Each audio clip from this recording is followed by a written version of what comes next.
உங்கள் எல்லாரையும் Rita recipes சேனலுக்கு அன்போடு வரவேற்கிறேன்.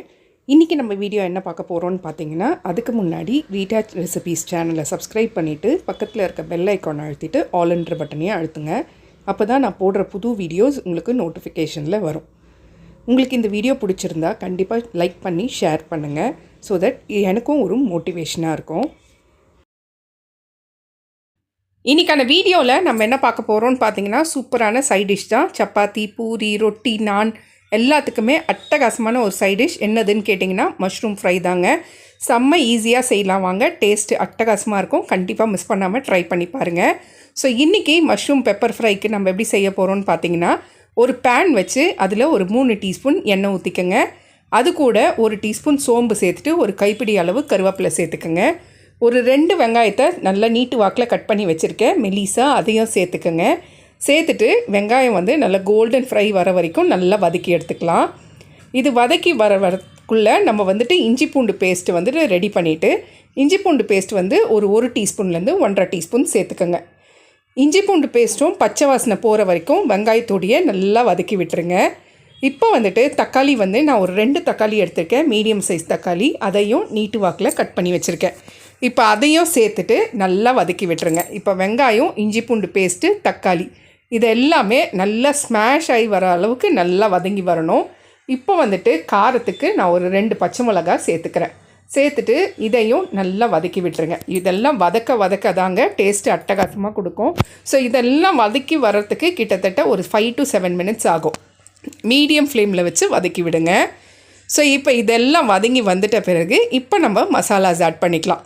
அதுக்கு முன்னாடி கொடமிளகா இருக்குது இல்லைங்களா, கேப்சிகம் நான் ஒரு கைப்பிடி அளவு கேப்சிகம் கட் பண்ணி சேர்த்துருக்கேன். இது கூட கட் பண்ணி வாஷ் பண்ணி வச்சுருந்த மஷ்ரூமையும் சேர்த்துக்கிறேன். மஷ்ரூம் ரொம்ப பெருசாக கட் பண்ண வேண்டாம், ரொம்ப சின்னதாகவும் கட் பண்ண வேண்டாம், மீடியமாக கட் பண்ணிவிட்டு அதுக்கப்புறம் தண்ணியில் அலசிட்டு சேர்த்துக்கோங்க. இப்போ இதை எல்லாத்தையுமே நல்லா வதக்கி விட்டுடலாம். வெங்காயம், தக்காளி, இஞ்சி பூண்டு பேஸ்ட்டு, அடுத்தது பச்சை மிளகா, கொடமிளகா, மஷ்ரூம் இதை எல்லாமே ஒன்று போல் ஃபஸ்ட்டு ஒரு 2 நிமிஷத்துக்கு நல்லா வதக்கி விட்டுருங்க. நீங்கள் வதக்கும் போதே மஷ்ரூம்லேருந்து தண்ணி விட ஆரம்பிச்சிடும். ஸோ இந்த டைமில் நம்ம மிளகாத்தூள் சேர்த்துக்கலாம். நான் இன்றைக்கி குழம்பு மிளகாய்த்தூள் ஒரு 2 டீஸ்பூன் சேர்த்துக்கிறேன். உப்பு ஒரு 3/4 டீஸ்பூன் சேர்த்துட்டு, மஞ்சத்தூள் ஒரு 1/2 டீஸ்பூன் மட்டும் சேர்த்துக்கோங்க. சின்ன ஸ்பூனில் ஒரு 1/2 டீஸ்பூன் சேர்த்துக்கோங்க. 1 டீஸ்பூன் கரம் மசாலா இதை எல்லாத்தையுமே சேர்த்துட்டு ஃபஸ்ட்டு நல்லா கலந்து விட்டுருங்க. மசாலா அந்த மஷ்ரூமோட நல்லா மிக்ஸ் ஆகணும்.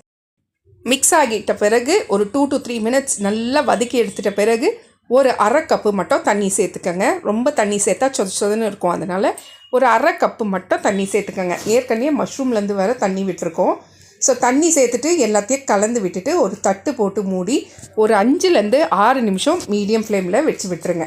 தண்ணியெல்லாம் ஓரளவுக்கு நல்லா சுண்டி குழம்பும் கிரேவியும் செம்மையாக டேஸ்ட்டாக ரெடி ஆகிடுங்க. ஸோ இந்த டைமில் லாஸ்ட்டாக நம்ம என்ன பண்ண போகிறோன்னா, பெப்பர் தூள் இருக்குது இல்லைங்களா, ஸோ அந்த பெப்பர் தூளை கிட்டத்தட்ட 1 ஸ்பூனுக்கு நம்ம அதில் தூவி விட்டுக்கலாம். இது தாங்க டேஸ்ட்டு ஹைலைட் கொடுக்கும். ஸோ அதனால் பெப்பர் தூள் ஒரு 1 டீஸ்பூனுக்கு சேர்த்துக்கங்க. சேர்த்து கலந்து விட்டுட்டு ஃபுல்லாக நல்லா கலந்து விட்டுட்டு அதுக்கப்புறம் ஒரு தட்டு போட்டு மூடி ஒரு நிமிஷத்துக்கு மூடி வச்சுருங்க. அப்படி மூடி வைக்கும்போது எண்ணெய்லாம் நல்லா பிரிஞ்சு வரும். அவ்வளோதான். லாஸ்ட்டாக கொத்தமல்லி போட்டு இறக்கிடுங்க. கொத்தமல்லி போட்டு அதே மாதிரி ஒரு தட்டு போட்டு மூடி ஒரே 1 நிமிஷம் விட்டிங்கன்னா அந்த ஸ்மெல் அந்த நல்லா என்ஹான்ஸ் ஆகி வரும். அதுக்காக தான் மூடி வைக்கிறது. ஸோ அவ்வளோதான், சூப்பரான மஷ்ரூம் பெப்பர் ஃப்ரை ரெடி ஆகிடுச்சு. ரைஸுக்கும் ஒரு செம்ம காம்பினேஷனாக இருக்கும். இல்லைன்னா சப்பாத்தி, பூரி, ரொட்டி இதுக்கெல்லாம் கூட செம்ம காம்பினேஷனாக இருக்கும். கண்டிப்பாக மிஸ் பண்ணாமல் ட்ரை பண்ணி பாருங்கள்.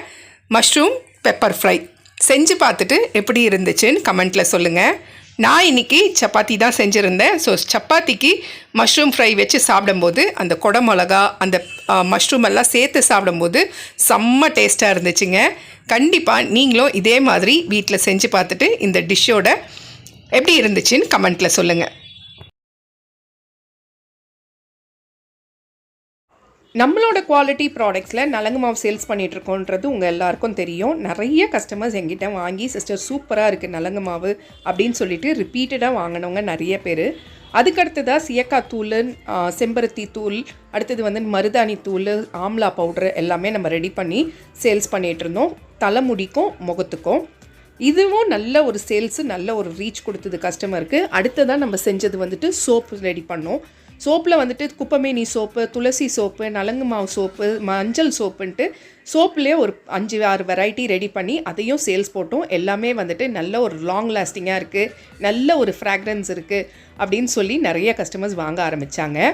இப்போ நம்ம லான்ச் பண்ணியிருக்கிறது என்னதுன்னு பார்த்தீங்கன்னா ஹேர் ஆயில் தான், குவாலிட்டி ஹேர் ஆயில். இதில் 12 விதமான பொருட்கள் நம்ம சேர்த்துருக்கோம். துளசி, கற்பூரவல்லி, அடுத்தது வந்துட்டு மருதாணி, செம்பருத்தி இலைன்ட்டு 12 பொருட்கள் சேர்த்துருக்கோம். செக்கில் ஆட்டின தேங்காய் எண்ணெயை வச்சு தான் நம்ம இந்த ஹேர் ஆயிலை ரெடி பண்ணிகிட்ருக்கோம். ஸோ இங்கே இருக்கிற ப்ராடக்ட்ஸில் எது வேணும்னாலும் மேலே இருக்க நம்பருக்கு வாட்ஸ்அப் பண்ணுங்கள். இன்னொரு விஷயம் சொல்லணுன்னா, கண்டிப்பாக உங்கள் சப்போர்ட் இல்லாமல், உங்களோட பிளெஸ்ஸிங்ஸ் இல்லாமல் இந்த அளவுக்கு எங்களால் வந்திருக்க முடியாது. ஸோ இந்த ஹேர் ஆயிலுக்கும் உங்களோட சப்போர்ட்டையும் அன்பையும் எனக்கு கொடுப்பீங்கன்னு நான் நம்புகிறேன்.